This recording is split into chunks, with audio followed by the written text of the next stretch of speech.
pokoknya harus ditelanjangin, Yesus pokoknya harus dibunuh. Nah pokoknya apa rupanya yang merasuki kalian itu apa? Salam satu Tuhan. Para sahabat, dukung semua ya channel Densa News Muslim. Di like, di subscribe, di share sebanyak mungkin untuk supaya mencegah sahabat-sahabat kita di luar sana Tidak terpengaruh terhadap pemurtadan. Hari Raya Paskah dan Hari Raya Roti tidak beragi akan mulai 2 hari lagi. Imam-imam kepala dan ahli-ahli Taurat mencari jalan untuk menangkap dan membunuh Yesus dengan tipu muslihat. Jadi semua upaya yang dilakukan oleh orang-orang Yahudi pada saat itu membuat kesaksian palsu, membuat tipu muslihat, menjerat Yesus dengan saksi-saksi yang palsu dan seterusnya. Supaya Yesus ini bisa dibunuh. Karena kalau Yesus tidak dibunuh, orang Roma akan datang merampas bangsa mereka. Yang tidak ada hubungannya dengan Kristen. Penyaliban terhadap Yesus tadi, itu bang, tidak ada. Yang abang baca tadi enggak teruskan sampai di bawah kok. Oke, saya baca. Matius 26 nomor berapa yang Anda mau? Kubacakan. Yang Saya tadi bacakan, itu, yang Bang. mulai dari tadi sampai di bawah Oke, saya bacakan. Sabar ya, sabar. Mereka berunding suatu rencana untuk menangkap bisa Yesus. ditampilkan, Bang. Minta tolong, Bang. Banyak tampilkan, sekali Bang, maumu supaya lebih kawanku. jelas. Banyak sekali maumu, itu cara ngeles itu. Enggak, Bang, Mereka tampilkan, merundingkan, Bang. itu cara ngeles itu. Supaya orang-orang bisa lihat. Orang-orang Bang. Muslim ini tema sudah bertahun, mereka sudah hafal di luar jempol kaki. Astaga, Bang. Dan mereka berunding suatu rencana untuk menangkap Yesus dengan tipu muslihat dan untuk membunuh Yesus. Tetapi mereka berkata, jangan pada waktu perayaan supaya jangan timbul keributan di antara rakyat. Tidak ada hubungannya. Mau saudara lari kemanapun, penyaliban terhadap Yesus itu karena kebohongan, tipu muslihat dan seterusnya. Itu kan menurut abang. Itu menurut dalil. Menurut abang. Menurut dalil. Dalilnya kan nggak sampai ke bawah, nggak coba tampilkan. Kalau mau Bang, sampai ke bawah, mau sampai ke bawah, maksudnya kemana? Ke bawah mana? Mau ke bawah mana? Ke semua lantai? ayat Alkitab supaya Oh tidak paham bisa, gitu. tidak bisa. Endingnya mau tahu endingnya di mana? Endingnya di mana? Makanya abang Mau tahu bernarasi endingnya di mana? gitu karena Mau tahu nggak endingnya di mana? semua. Saudaraku, mau tahu endingnya di mana? Baca Matius 27 nomor 18. Kalau Anda tidak bisa baca, saya yang baca. Ini endingnya. Semua apa yang dilakukan Boleh, kemudian cukup oleh ayat, orang Bang. Yahudi. Dengarkan. Dia mengetahui siapa dia di sini. Gubernur Pilatus. Ya, mengatakan apa?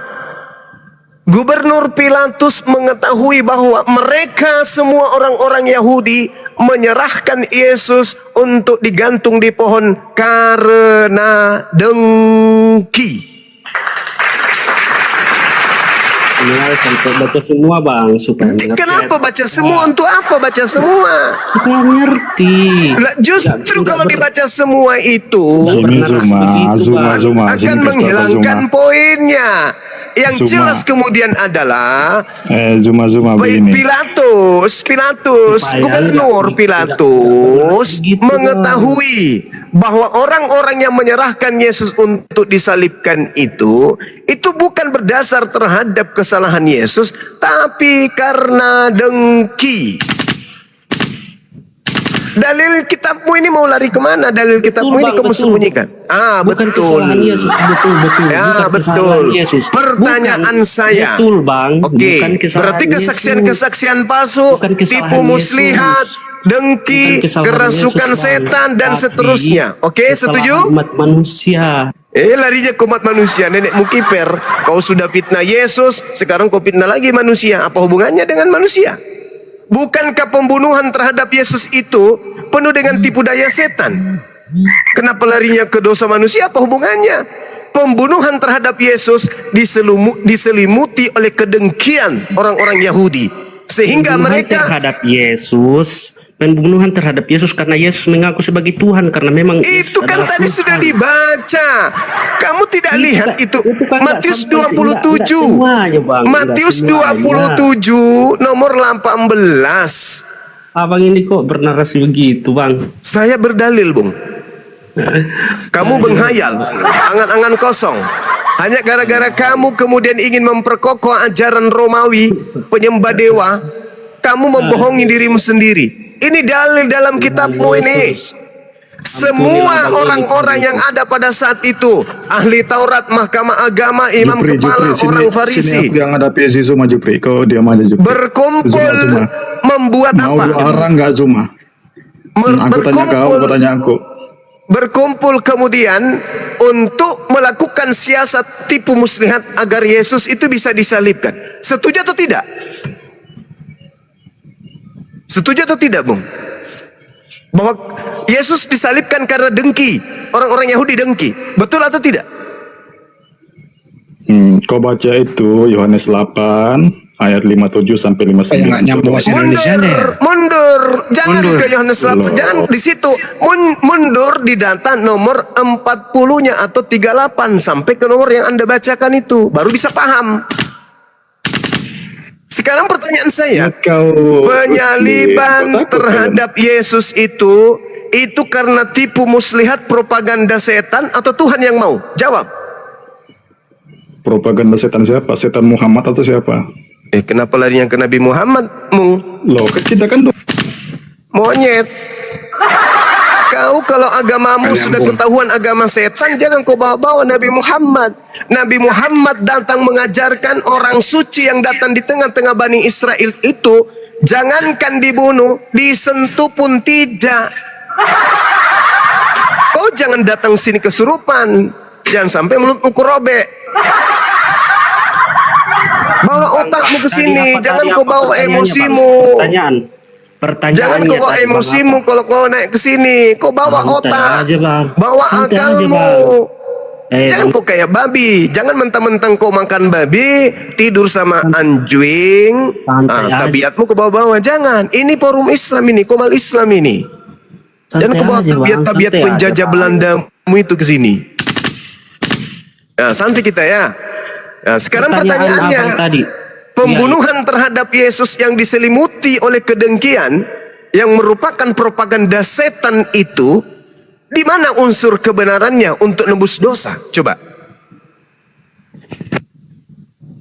Berarti orang-orang yang bersepakat melakukan tipu muslihat itu adalah pahlawan kalau gitu. Itu kan bukan setan, Bang. Itu kehendak manusia untuk menebus dosa manusia. Kehendak Tuhan untuk menebus dosa manusia. Berarti yang kamu anggap Tuhan itu adalah yang merasuki para imam-imam kepala mahkamah agama, orang Farisi dan Yudas. Itu yang kamu anggap Tuhan? Ya, bukan saya anggap, saya yakini Tuhan adalah Tuhan Yesus Kristus itu sendiri. Berarti Tuhanmu dipersembahkan sama iblis di atas tiang pohon. Di mana dalilnya, Bang? Dalilnya kan tadi sudah sangat jelas. Mereka menyerahkannya. Dengar, Bu. Diskusi dengan saya itu harus pakai akal. Mereka menyerahkan Yesus karena dengki.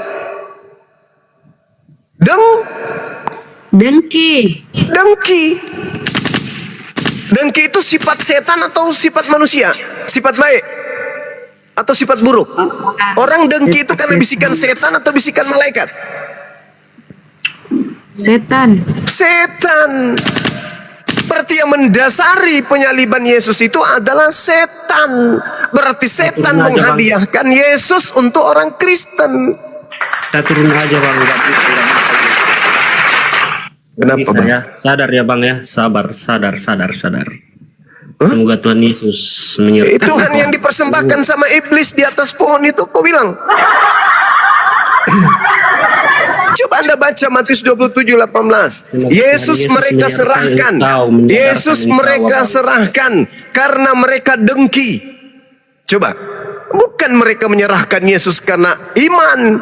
Bukan menyerahkan Yesus itu karena kebenaran. Bukan menyerahkan Yesus karena nubuat Yesaya 53. Bukan menyerahkan Yesus karena kehendak Tuhan. Mereka menyerahkan Yesus untuk disalibkan karena kehendak iblis. Menyerahkan Yesus karena kehendak Tuhan, kehendak Allah, yaitu mana Allah. dalilnya Allah Tuhan itu menghendaki? Yesus sendiri. Mana dalilnya Tuhan menghendaki? Tolong Allah tunjukkan. itu Tuhan Yesus. Tolong tunjukkan dalilnya Tuhan menghendaki pembunuhan terhadap hambanya yang benar. Silakan, saya tunggu 6 tahun dari sekarang. Silakan. Bro, bicara itu pakai dalil. Pakai dalil mana dalilnya? Jangan bawa ilmu gerejanya ke sini, jangan. Jangan bawa ilmu gereja. Pendetamu itu menghindar dari kami yang mau berdiskusi dengan baik. Nah, lari kan? Kabur, enggak kuat. Inna kaida syaitan kana apa? Dhaifan. Itu jelas itu. Tipu daya iblis itu lemah, dhaif.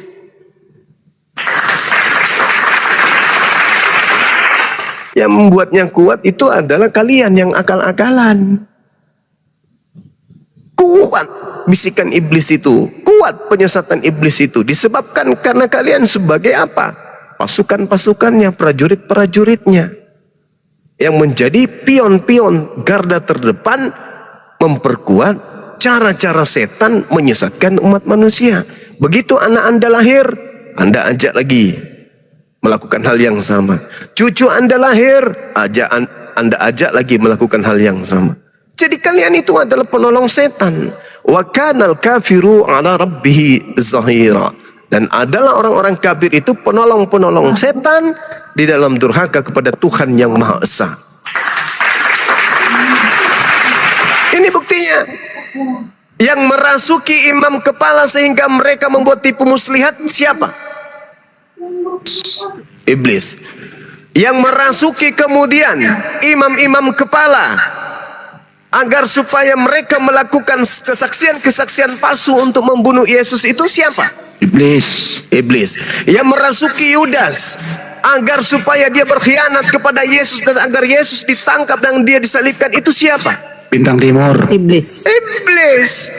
Jadi semua upaya yang terjadi pada masa itu untuk menyalibkan Yesus itu semuanya adalah upaya Pak Bom. Iblis. Iya. Dialah itu yang merasuki semua orang-orang pada masa itu karena dengki, karena iri hati. Matius 27 nomor 18. Masa Anda enggak Yohanes 8 itu? Jika Abraham adalah bapakmu, lalu mengapa engkau berusaha membunuh aku? Aku yang berkata berdasarkan firman Tuhan, pekerjaan seperti ini tidak dilakukan oleh Abraham, tetapi engkau tetap saja berupaya untuk membunuh aku. Kenapa? Karena firmanku tidak beroleh dalam dirimu. Jadi semua upaya yang dilakukan oleh orang-orang Yahudi untuk membunuh Yesus itu adalah upaya untuk menegakkan keinginan bapaknya. Orang-orang Yahudi, siapa itu? Iblis. Makanya sumpah serapannya Yesus itu satu perikop. Anda baca supaya Anda cerdas, saudara-saudaraku. Anda baca di Matius 23 dari nomor 1 sampai nomor 36.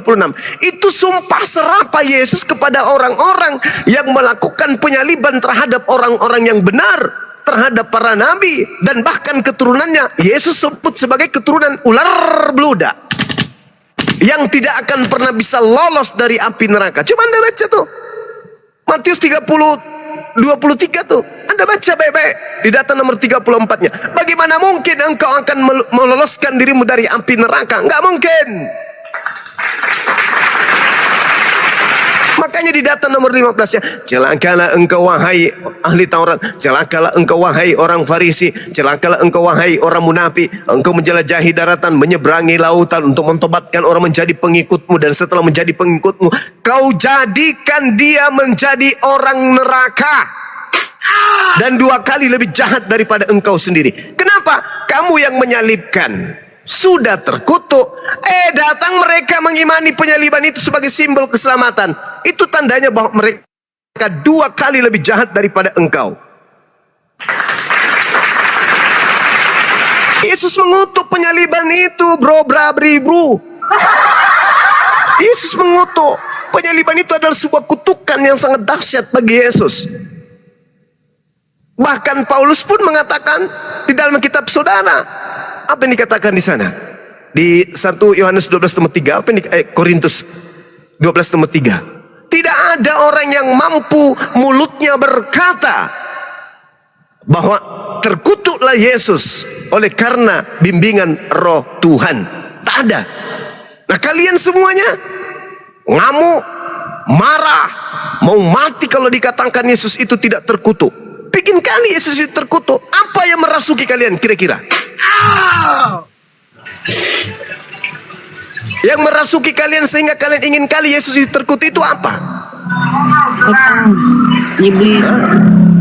Apa yang merasuki kalian sampai kalian itu mati-matian memperjuangkan Yesus pokoknya harus diludahin, Yesus pokoknya harus ditampar, Yesus pokoknya harus ditelanjangin, Yesus pokoknya harus dibunuh, harus digantung, pokoknya apa rupanya yang merasuki kalian itu apa? Hah? Apa yang merasuki kalian? Coba telaah dulu baik-baik. Aku tahu bahwa kamu adalah keturunan Abraham, tetapi kamu berusaha untuk membunuh aku disebabkan firmanku tidak beroleh tempat di dalam kamu. Artinya orang-orang yang mau membunuh Yesus adalah orang-orang yang menentang perkataan Tuhan. Kalau orang sudah menentang perkataan Tuhan, berarti tempatnya di neraka. Siapa yang menentang perkataan Tuhan? Mereka yang membunuh Yesus. Berarti pembunuhan terhadap Yesus adalah suatu tindakan melanggar perintah Tuhan. Lalu kenapa orang Kristen menjadikan larangan terhadap perintah Tuhan itu sebagai simbol keselamatan? Siapa yang ngajarin? Roh apa yang ada pada diri kalian? Ya, roh apa coba? Ya ini harus saya sampaikan karena perintah Quran. Kata Quran, alladzina amanu yuqatiluna fi sabilillah. Orang-orang yang beriman berperang di jalan Allah. Walladzina kafaru yuqatiluna fi sabilit tagut. Dan orang-orang kafir berperang di jalan tagut. Perintahnya, faqatilu awliya asyaitan. Maka perangilah saudara-saudara setan itu. Inna kaidas syaitan kana dha'ifa.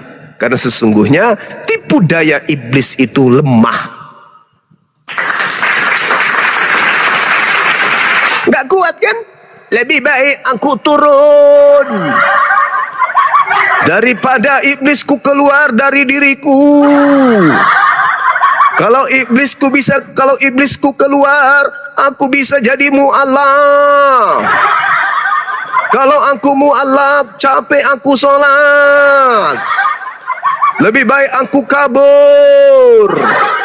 Kalau tidak kabur, iblisku yang kabur. Maka lebih baik aku dan iblisku kabur. Biar aku tetap bersama dengan iblisku ke neraka. Kan gitu. Kalian itu susah. Mendengarkan kebenaran itu susah. Aku dan iblisku kabur. Terus? Apa lagi? Daripada aku menjadi mu'alaf. Teruskan dong. Aku tidak kuat puasa. Aku tidak kuat sujud. Aku cuman suka joget sambil dengar musik. Mimpi dapat surga. Hayul. Kalau dibilang kayak gitu, dibilang penghujat, penista, dibilang menghina. Padahal kita hanya memberi peringatan saja. Bantah dalilnya. Kan tak ada larangan di dalam Bible. Dilarang orang di luar Kristen membaca Bible. Tak ada. Undang-undang mana yang mengatur itu? Tak ada. Beritakanlah Injil kepada seluruh makhluk. Nah lo, ayo. Justru diberitakan Bible itu kepada saya. Nah, ketika kau beritakan kepada saya dengar. Habis itu saya percaya. Enggak dong. Saya periksa dulu. Mana barangmu yang kau katakan? Yang mana yang kau bilang Tuhan? Yang ini Pak. Yang mana? Ini Pak. Yang mana Tuhanmu ini? Namanya siapa? Yesus. Waduh. Ini ditulis di sini. Pada hari ke-6 ibunya hamil. Iya, terus yang keluar dari rahim ibunya siapa? Yesus. Itu yang kau bilang Tuhan. Hah? Habis itu kau mau jual sama aku? Udah dah, pergi jauh-jauh sana. Gak akan mungkin. Tak mungkin orang waras mau memenuhi itu. Jualanmu itu receh. Bawa ke sana, ke tempat orang-orang yang tidak menggunakan akal sehat. Tunggu dulu, Pak. Apa lagi? Dengarkan penjelasan saya. Apa penjelasan tentang Tuhan saya, Pak? Kenapa emang rupanya Tuhanmu? Tidak ada, Pak, keselamatan tanpa melalui dia. Enak kali kau ngomong. Tidak ada keselamatan tanpa melalui dia. Dia aja nggak selamat. Ditangkap, dibunuh. Itu tuh apa? Untuk memenuhi apa? Memenuhi apa? Memenuhi nafsumu, ha? Memenuhi syahwatmu, ha? Apa? Memenuhi penggenapan apa pula? Memenuhi apa? Nubuat, toyol. Iya, Pak, maksud saya itu, Pak. Mana nubuatnya? Mana? Itu, Pak, ada nubuatnya. Di mana? Di Yesaya 53. Lalu buat apa disebut Kayafas itu imam besar? Lalu buat apa disebut mereka orang-orang sesama dia itu disebut sebagai imam kepala? Untuk apa mereka disebut ahli Taurat? Untuk apa mereka disebut orang Farisi? Untuk apa mereka disebut mahkamah agama? Kalau ternyata mereka membuat kesaksian palsu, tipu muslihat, dengki, bla bla bla bla bla bla bla bla bla bla. Kalau ternyata ada nubuat untuk kematian dia. Lalu buat apa Yesus itu mengatakan saudara-saudaranya, sahabat-sahabatnya iblis? Mengatakan setan adalah lebih baik kalau sehingga apa adalah lebih baik jika sekiranya dia tidak dilahirkan. Anak manusia memang harus pergi. Oh ya? Tetapi celakalah orang yang menyerahkan dia. Oh, kenapa bisa? Ya, adalah lebih baik kalau dia tidak usah dilahirkan. Yeay. Maksudnya gimana itu? Anak manusia memang harus pergi. Terus, tetapi celakalah orang yang menyerahkan dia. Kok celaka? Kenapa celaka? Ya dong, karena gara-gara dia aku digantung. Loh, katanya kau sendiri yang menubuatkan kau harus datang untuk mati menebus dosanya orang-orang cupu. Harusnya kau berterima kasih kepada muridmu. Terima kasih ya, di antara ke-12 muridku ternyata kamu yang paling baik. Kenapa bisa, Om? Saya yang paling baik. Karena kamulah di antara ke-12 muridku ini yang bersedia untuk mengkhianati aku. Disebabkan oleh karena pengkhianatanmu, maka penggenapanku yang kukatakan di Yesaya 53 itu bisa digenapi. Haluluda. Gimana ceritanya? Katanya dia datang untuk mati. Supaya dia mati harus ada muridnya yang mengkhianat. Karena tujuan pengkhianatan ini ujungnya ada penangkapan, ya, kemudian ujungnya adalah penggantungan. Tapi kok dikutuk sih? Kita baca Matius 26 nomor 24. Ayo teman-teman, rame-rame baca, yuk. Apa katanya? Apa katamu? Apa katanya di sana? Anak manusia memang akan pergi sesuai dengan yang ada tertulis tentang dia. Akan tetapi ditegaskan pula tuh. Celakalah. Nah, tuh. Celakalah. Aduh, nggak bisa sampai, Pak. Bunda. Celakalah. Tapi Ya, celakalah. gimana? Celakalah orang yang menyerahkan anak itu. Dan lebih baik bagi orang itu sekiranya ia tidak dilahirkan. Bah, parah kali, bah. Katanya nubuat, Cak Ayu. Kok jadi celaka orang yang menyerahkan kamu? Masolang generasi. Yudas itu pahlawan, coy. Ini kalau saya hidup pada zaman itu kusentil. Kamu sendiri yang datang untuk mati, bunuh dirimu. Berarti siapa orang-orang yang terlibat dalam pembunuhanmu? Itu harusnya kamu berterima sakit, berterima kasih. Masolang. Halo Bang. Iya lo. Bang Soma. Yuk, Sehat, Bang? Baik. Ya, Yesus tidak disalib. Apa alasannya Bang?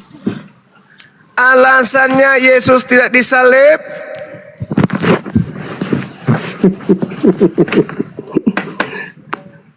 Pret.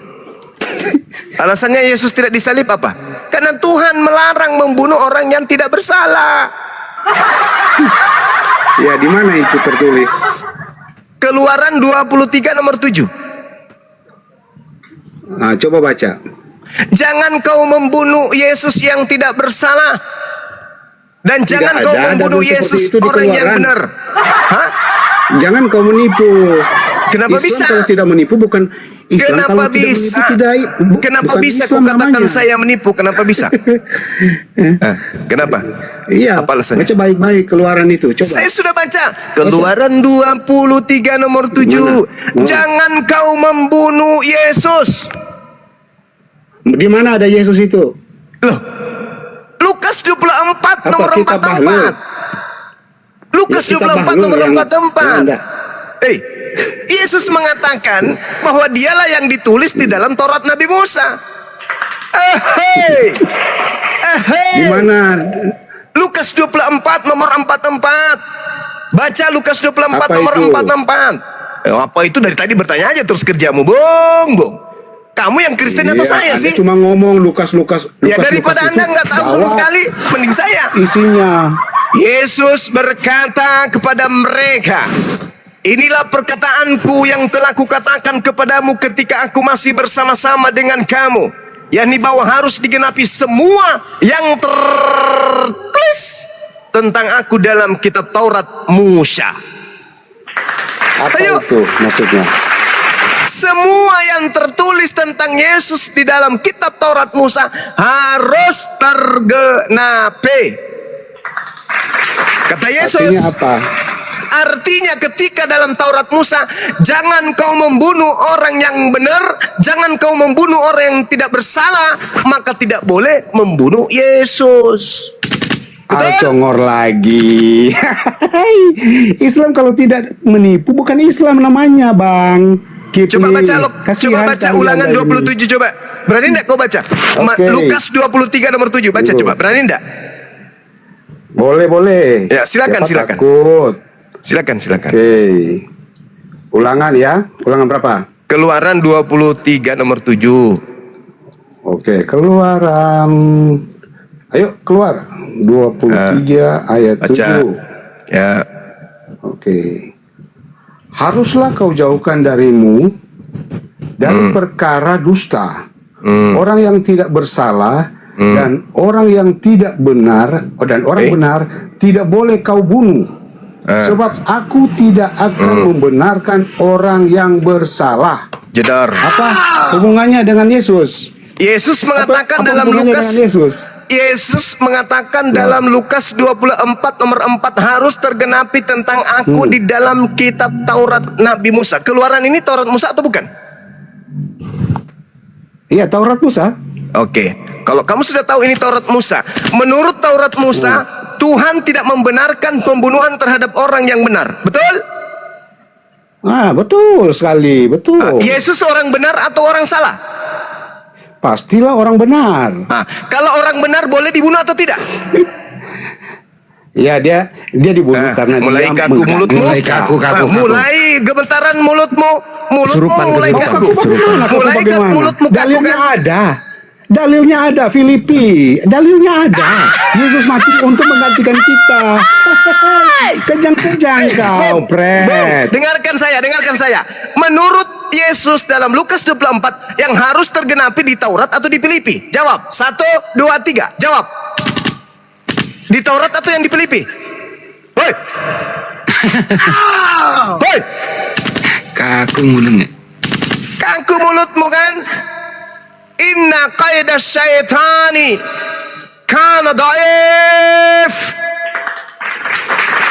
Penyesatan iblis itu lemah. Yang membuatnya kuat itu adalah kalian yang tulul. memperbodoh diri. Yukhadi'unallaha walladzina Kamu cuma amanu congol, wa ma cuma. yakhda'una illa anfusahum Kau wa ma congol. yash'urun. Congornya di mana congornya? Hah? Daripada kau tak ada artinya kau ngomong. Yesus mengatakan harus tergenapi semua yang tertulis tentang aku di dalam kitab Taurat Musa, bukan di dalam kitab Filipi Kaliki Pararang, bukan. Enak kali kau ngomong kan? Yesus Itu kau bawa itu, kau sakit hati dengan itu. Kesurupan. Sakit hati, Nangis. sakit hati, nangis. Bukan menipu. Mau tisu, mau. Kasihan kali. Jadi teman-teman umat Islam, tengoklah kebenaran Al-Quran. Mereka ini adalah orang yang memperbodoh diri mereka sendiri. Mereka ini adalah orang-orang yang cupu-cupu dan tulul. Yesus mengatakan semua harus tergenapi yang tertulis tentang aku di dalam kitab Taurat Musa. Dia bawa Filipi. Menghibur diri. Filipi yang dibawa. Kasihan. Dia bawa Kaliki. Kasihan. Dia bawa surat-surat ke Pompong. Filipi katanya. Dalam penipuan. Kasihan. Orang perintahnya hukum Taurat, kau bawa Kaliki. Kesurupan turunnya. Nakal. Nakal. Sakit kau kan? Kalau lek jasi seng. Ginjalmu kukunya kan? Mesti mau kau datang besok. Nakal. Dibilang Yesus itu tidak disalib, kau bilang disalib.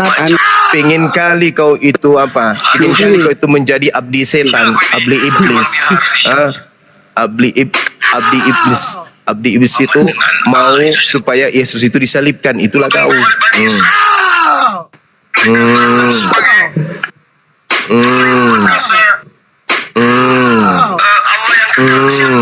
Kakinya, mata kakinya yang kiri bagian dalam.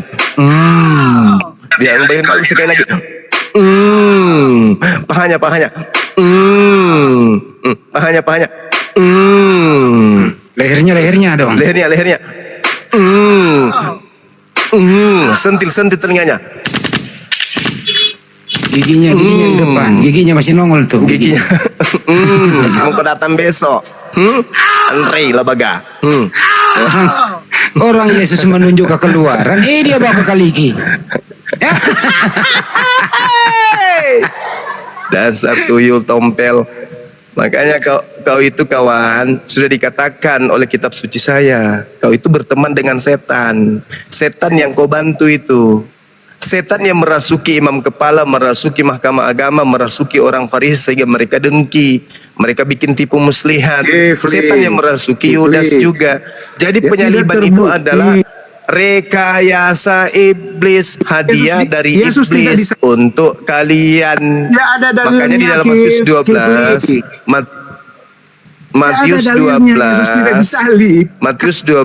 Matius 12 itu dikatakan kemudian bahwasanya itu tanda Yunus untuk angkatan Spesial jahat. sekali. Mati Jadi dan kalian mau bangkit hari melawan ketiga logika? itu adalah bukan mati, masuk Mau ke melawan dalam sejarah. gua dan Aduh, keluar kamu pada nama hari semua ketiga ini. itu adalah tanda angkatan jahat. Sejarah apa?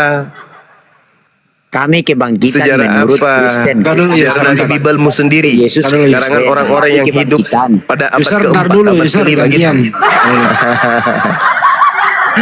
Allahu Akbar, Masya Allah. Maaf Ini ya ada teman-teman kalau ginjal kalian rapuh karena kalian tidak menggunakan otak. User, tar dulu user. Masih ada? Ada user itu. Mau diskusi yang baik. Coba gue Jangan seleksi membantah dulu. data di dalam Bibelmu. Coba aku seleksi dulu Banjuma sebelum ke Banjuma. Jangan User, bantah data di dalam kitabmu. Banjuma sekilas aja Bira. User, aku Pakai seleksi ilmu, dulu. diskusi dengan saya itu pakai ilmu wajib. User, Anda Kristen ya user? Anda Kristen? Kristen. Oke. Menurut Anda boleh nggak membunuh orang yang tidak bersalah? Malu. Boleh nggak? Malunya sampai 12 Boleh atau tidak? tahunan. Boleh atau tidak membunuh orang yang tidak bersalah? Tidak. Karena di dalam agama Nah, kami. udah diam dulu. Tidak. Kalau tidak. Karena di dalam diam dulu. agama kami itu sudah Nggak usah dipanjangin, kau udah jawab tidak. Sekarang dengarkan lagi berikutnya, baru ke Banyumas saya seleksi dulu. Yesus itu punya salah atau tidak? Jawab. Yesus bersalah atau tidak? Bro, Yesus bersalah atau tidak, user? Hei! Hei! Hei! Oten ini nggak mau diskusi pakai akal, maunya nyo panjang pakai pilipi. Jadi kasihan saya, Bang. Kasihan. Korban Lucifer semua gitu loh. Kalau kau mau percaya Yesus mati di tiang salib, berarti kau percaya atas kemauan iblis. Oh lo selesai toh. Nah, jujur aja. Maaf ya Bang Juma, iman kami memang itu percaya atas pengaruh-pengaruh iblis untuk membunuh Yesus. Iblis mempengaruhi imam kepala, iblis mempengaruhi Yudas, iblis mempengaruhi tentara Romawi. Kami terima atas jasa-jasa mereka itu. Itulah iman kami. Selesai ya Bang Juma kalau jujur kayak gitu ya. Betul. Selesai. Gitu harusnya. Jadi mereka ini pahlawan makhluk halus. Bintang timur lagi. Iya dong. Mereka cupu-cupu kayak gini kalau bukan bintang timur apa? Nggak mungkin bukan. Ya'iduhum wa yumannihim wa ma ya'iduhumus syaitan illa gurura. Itu jelas itu. Setan yang menjanjikan mereka. Dan setan pula yang membangkitkan angan-angan kosong mereka. Padahal setan hanya menjanjikan tipuan belaka. Nah, itulah.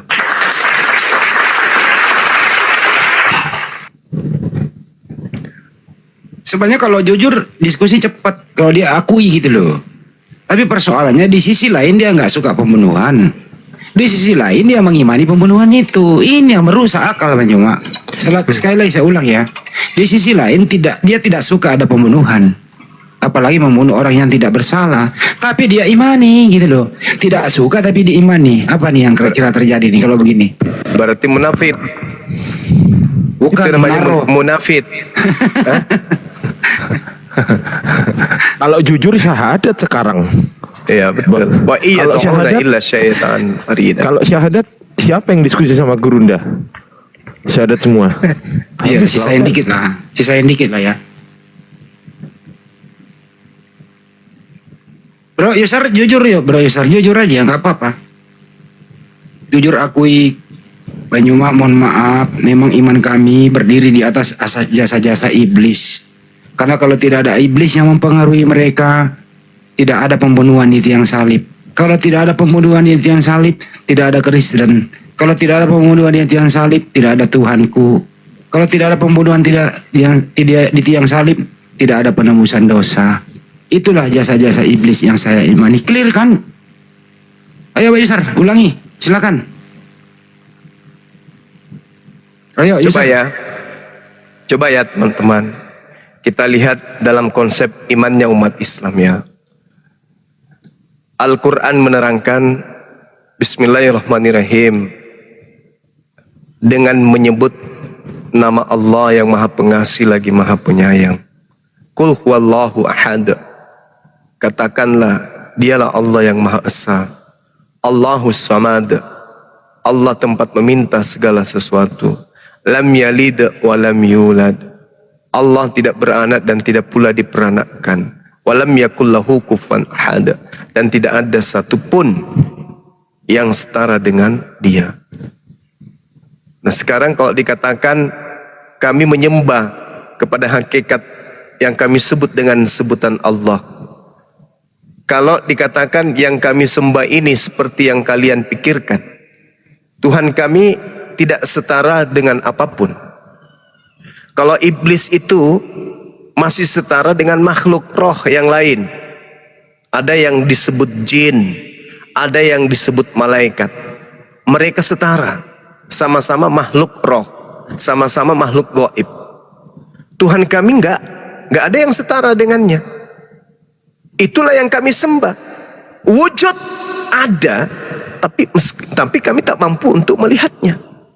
Karena tidak ada orang yang mampu melihat wujud Tuhan. Itu ajaran para nabi itu sudah klop. Bahkan Yesus mengatakan dalam Yohanes 5 nomor 37. Bapa tak bisa dilihat, tak bisa didengar suaranya. Maksudnya pencipta alam semesta itu yang maha suci itu. Kapan dia berwujud bentuk makhluk, maka kesuciannya ternodai. Contoh, Tuhan Anda, dewa Anda yang maha suci katanya, tapi menjadi manusia, berarti kesuciannya ternoda. Pipis, apalagi banyak.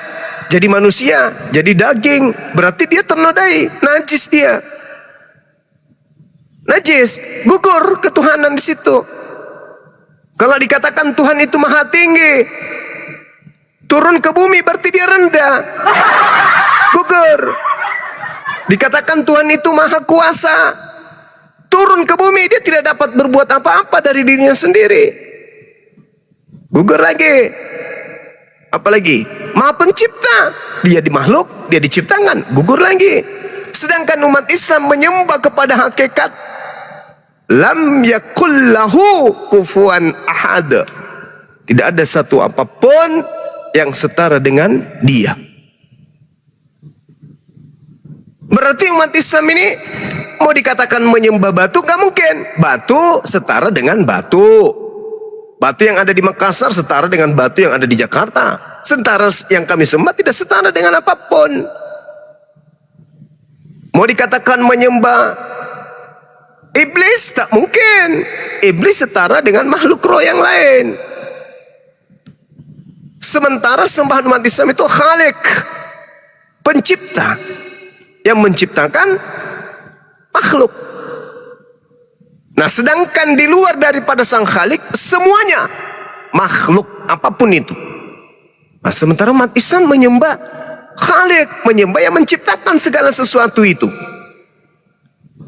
Coba kalau umat Islam itu sholat, Allahu Akbar, wahai engkau hakikat yang maha besar.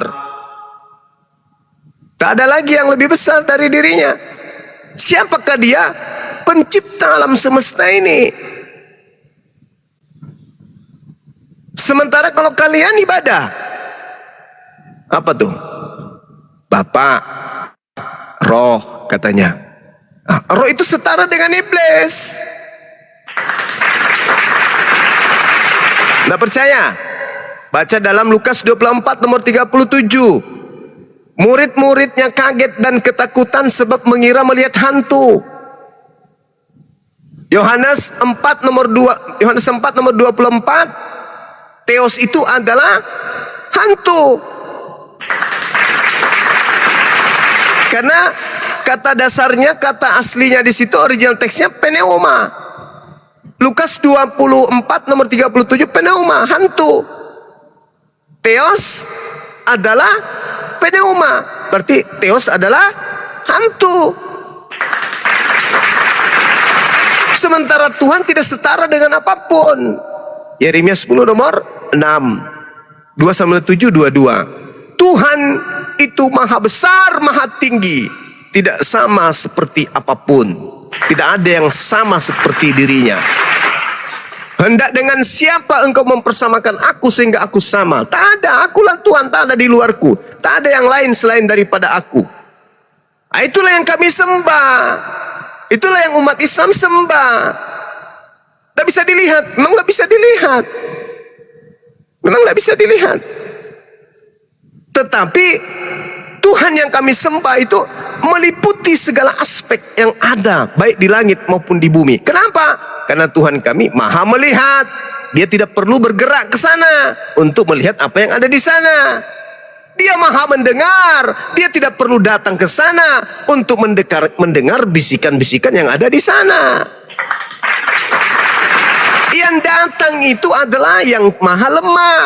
Contoh, saya memanggil Ardiansa dari jarak 2 kilo.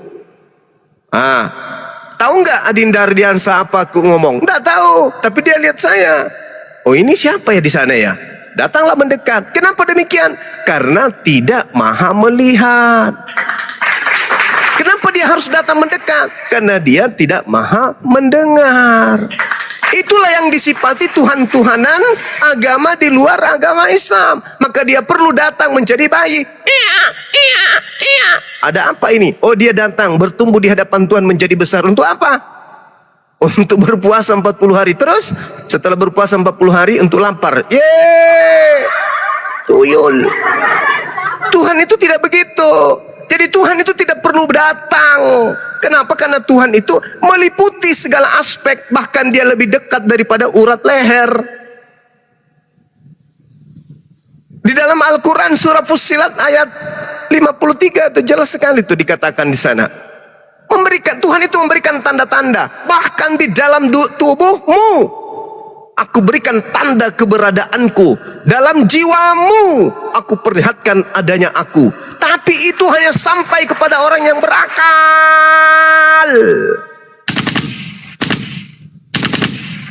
Jadi tak ada itu Tuhan. Oh, mana Tuhan kita ini? Tuhan yang umat Islam tak ada. Kenapa emang? Karena tidak bisa kulihat, matamu picek. Kentutmu aja kau nggak bisa lihat. Kau mau lihat Tuhan? Tuhan itu maha kuasa, Tuhan itu maha besar. Tuhan itu berdiri sendiri, tak ada sekutu baginya. Dia sendiri. Huwallahul ladzi la ilaha illahu alimul ghaibi wasyahada huwar rahmanur rahim. Tuhan yang maha sendiri ini kemudian ingin dikenal. Maka ketika dia ingin kenal, Tuhan menciptakan. Maka ciptaannya ini disebut makhluk. Semua yang berasal dari Tuhan adalah ciptaan Tuhan, bukan Tuhan lagi. Aku berasal dari atas, kamu berasal dari bawah. Kuclu, hujan juga berasal dari atas, tuyul. Memang cuma kau yang dari atas. Jadi gitu, sahabat-sahabat, saudara-saudara. Jadi umat Islam itu bagaimana caranya berhubungan dengan Tuhannya? Dengan cara ibadah. Dengan cara ibadah. Supaya dia, manusia ini, umat Islam ini bisa berhubungan dengan Tuhan. Allahu Akbar. Bismillahirrahmanirrahim.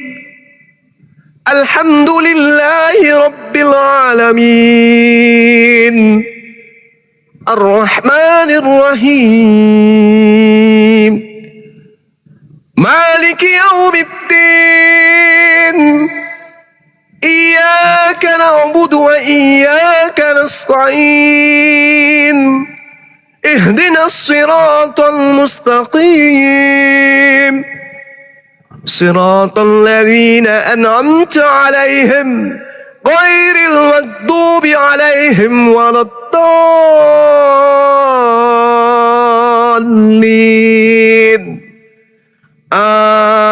Amin. Yang maha mendengar, yang maha melihat, menyaksikan itu. Hambaku lagi beribadah kepadaku. Hambaku yang ini tunduk kepadaku. Tapi yang ini yang besar perutnya, matanya bola, pusarnya keluar, ingkar kepadaku. Jadi iman itu tidak perlu dilihat. Kalau yang dilihat itu percaya. Bedakan antara percaya dengan iman. Kalau iman itu diselimuti sub-sub pengajaran yang menjadikan sumber kebenarannya, kepercayaannya adalah akal.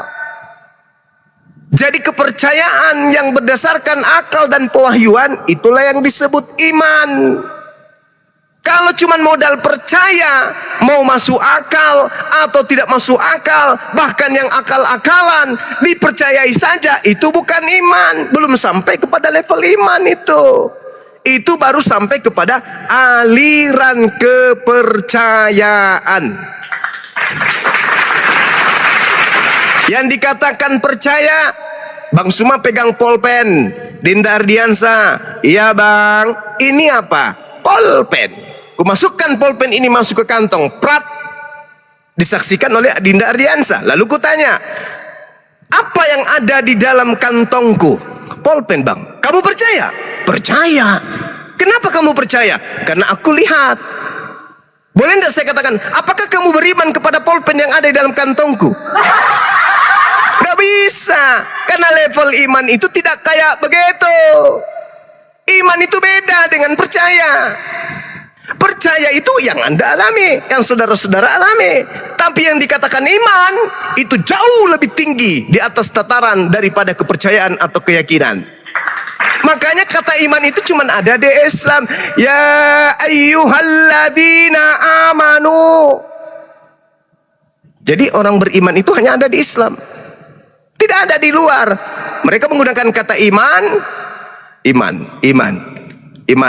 Dalam bahasa Yunani harusnya apa itu? Dalam bahasa Yunani, saya kok jadi lupa ya. Iman, pisti. Ya.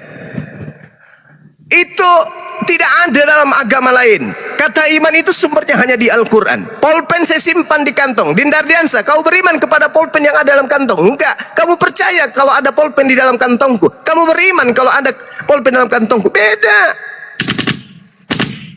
Jadi yang dikatakan beriman kepada Allah, menggunakan akal sehat, lalu kemudian disuplai oleh pewahyuan, itu baru iman. Nah, kalau yang kalian lakukan itu tidak. Pada hari ke-8 malaikat datang menyatakan kehamilan terhadap ibunya.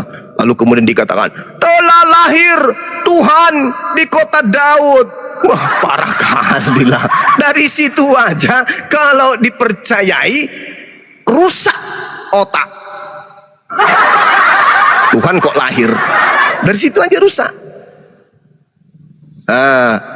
Makanya itu bukan katakan iman, itu bukan iman, itu kepercayaan. Apakah Anda percaya bahwa Tuhan lahir? Percaya.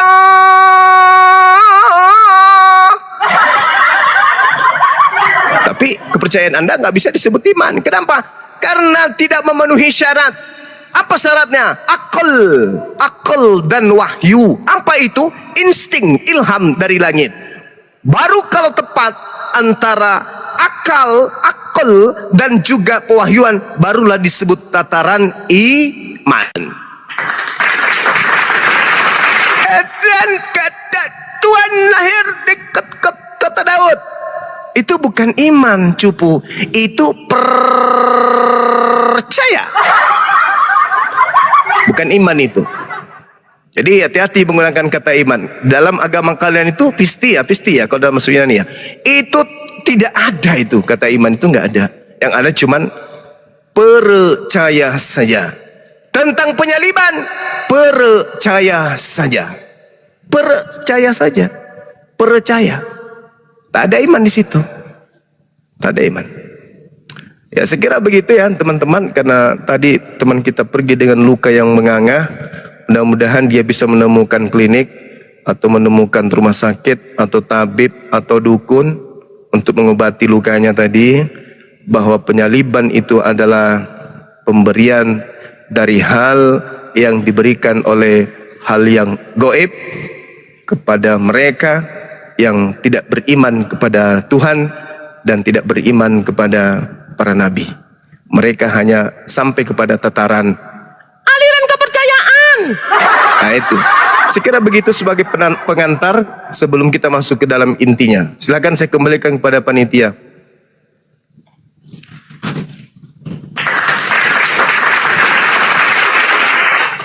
Jangan-jangan teman-teman yang di bawah, jangan-jangan yang di atas ini sudah pada tidur semua. Hanya kita berdua. Bunda Rahma tidur. Nyimak Gurunda. Oh, nyimak. Alhamdulillah. Masya Allah. Aman Gurunda, aman. Alhamdulillah. Tadi sempat saya merinding. Untung di bawah masih di bawah itu masih ada tanda-tanda kehidupan, masih bergerak. Berarti masih ada yang hidup. Allahu Akbar, Masya Allah. Oke ya, teman-teman. Betul ya? Jadi kalau ada yang bertanya kepada kita, mana Tuhanmu? Jawab aja berdasarkan surah Yasin. Didata di ayat nomor 11, Allah subhanahu wa ta'ala menjelaskan, A'udzubillahi minasyaitonirrajim, Bismillahirrahmanirrahim, Innama tunziru manittaba'az zikr wa hasyir rahmana bil ghaib fabashshirhu bimaghfirati wa ajrin karim. Sesungguhnya engkau hanya memberi peringatan kepada orang-orang yang mau mengikuti peringatan dan yang takut kepada Tuhan yang Maha Pengasih, walaupun mereka tidak melihatnya. Maka berilah mereka kabar gembira dengan ampunan dan pahala yang mulia.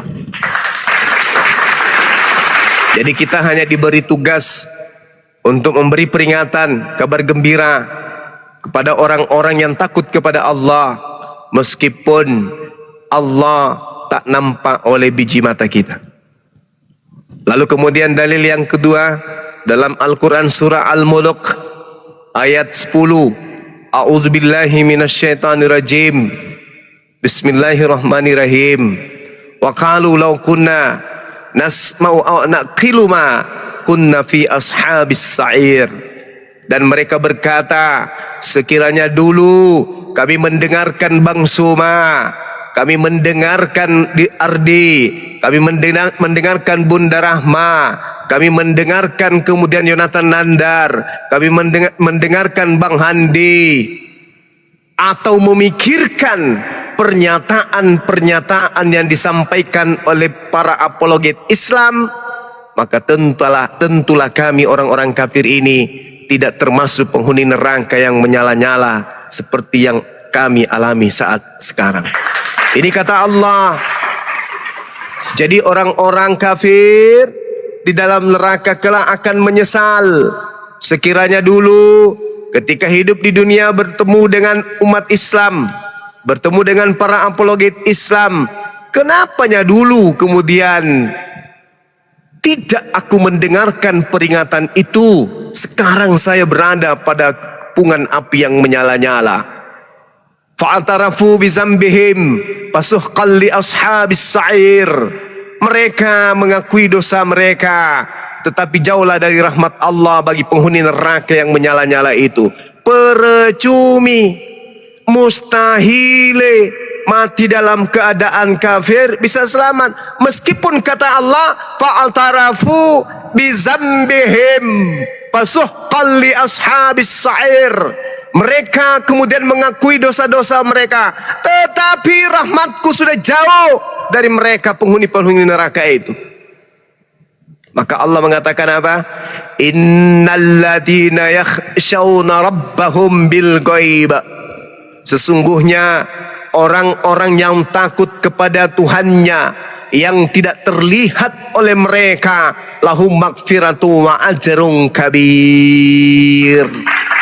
Mereka memperoleh ampunan dan pahala yang besar. Ini kuncinya. Jadi kalau kita ditanya, wahai si fulan, wahai umat Islam, Tuhan kami ada loh. Mana Tuhan membuktinya? Ya, buktinya Tuhan kami waktu datang bisa pakai sendal, bisa pakai celana dalam, bisa pakai baju kutang, pakai kain lenan, pakai apa? Kemeja, busana pengantin, bla bla bla bla bla bla bla. Itu bukti adanya Tuhan kami, katanya. Tapi kita balas, innalladzina yakhshawna rabbahum bil ghaib lahum maghfiratun wa ajrun kabir. Sesungguhnya orang-orang yang takut kepada Tuhannya yang tidak terlihat oleh mereka, mereka memperoleh ampunan dan pahala yang besar. Takut kepada hal yang tak terlihat, yaitu Allah yang maha suci lagi maha tinggi. Mereka mana ada takut? Marilah kita bertepuk tangan untuk Tuhan kita. Tepuk tangan yang meriah. Marilah kita bertepuk tangan untuk Tuhan kita. Bertepuk tangan untuk Tuhan. Apa ini? Pekerjaan orang-orang jahiliyah. Menari di depan patung roh-roh yang mereka sembah. Allah mengatakan innal ladzina yakhshawna rabbahum bil ghaib lahum maghfiratu wa ajrun kabir. Sesungguhnya orang-orang yang takut kepada Tuhannya yang tidak terlihat oleh mereka, mereka memperoleh ampunan dan pahala yang besar. Inilah Tuhan kita. Ini yang disifati oleh Tuhan kita. Bumi ini bagi langit yang ada di atas kita itu hanya sebesar pasir. Lalu bumi di atasnya lagi ada langit kedua. Langit kedua dibandingkan besarnya dengan langit pertama, dan bumi disatukan.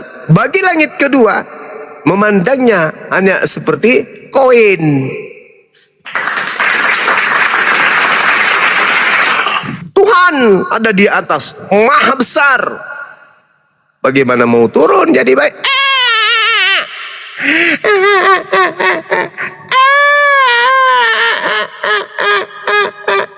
Begitu dewasa sedikit, sudah mulai ada tersebar CD, film CD, ada film India, kucu-kucu hotahe. Syukran, syukran. Kucu-kucu hotahe. Tuhannya mau ikut nonton juga. Ya iyalah, 100% manusia. Iya kan? Taruhlah misalnya pada zaman itu lagi merebak, orang lagi demam. Demam apa? Nonton film India. Ya ikutlah dia nonton India. Iya kan? Tera jahe entere ara मैं क्या करूं merica ketumbar jahe. Marah dia. Orang pada nonton, dia nggak nonton, marah. Lalu sifat manusia wajar kok. Buktinya apa? Dia pernah menghilang, orang tuanya risau. Kemana anakku pergi? Cari sana, cari sini, cari sana, cari sini. Jangan-jangan dia diculik. Rupa-rupanya dia ada di bait suci.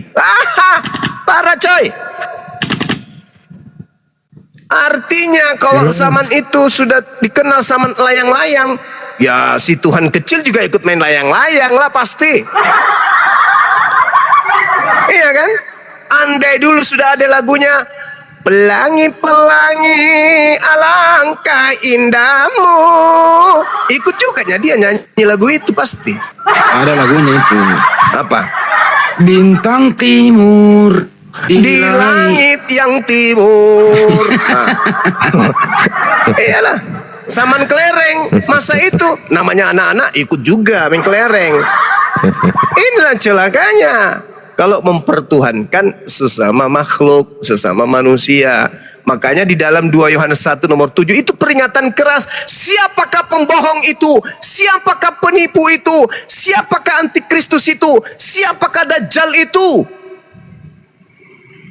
Bukankah dia yang pergi ke seluruh bumi, ke dunia, pergi seluruh dunia, yang tidak percaya Yesus datang sebagai manusia?